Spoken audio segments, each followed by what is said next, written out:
یہ بات لازمی سن کے جائیے گا، بہت ہی خوبصورت بات ہے، دل کو چھو لینے والی بات ہے۔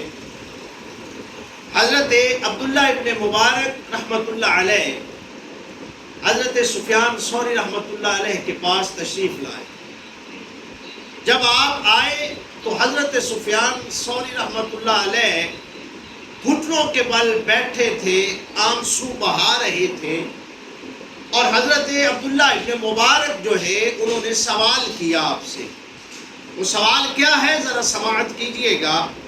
حضرت عبداللہ ابن مبارک جو ہے وہ کہنے لگے کہ حضرت سفیان ثوری، بد نصیب شخص کون ہے؟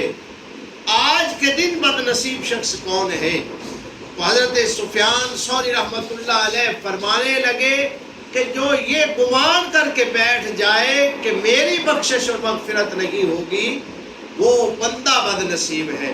میرے دوستو، میرے بھائیو، اب دیکھیے کہ یہ 9 ذی الحجہ کا دن، یوم عرفہ کا دن، یہ اللہ کی معرفت اور پہچان کا دن کس قدر اہمیت کا حامل دن ہے کہ اس دن ہمارے بزرگ، ہمارے اسلاف جو ہے وہ اللہ کو اس طرح سے راضی کرنے کی کوشش کرتے، اور اس گمان، اس یقین کے ساتھ وہ کیا کرتے کہ اللہ خالق کائنات اس دن ہر ایک بندے کی مغفرت فرما دے گا۔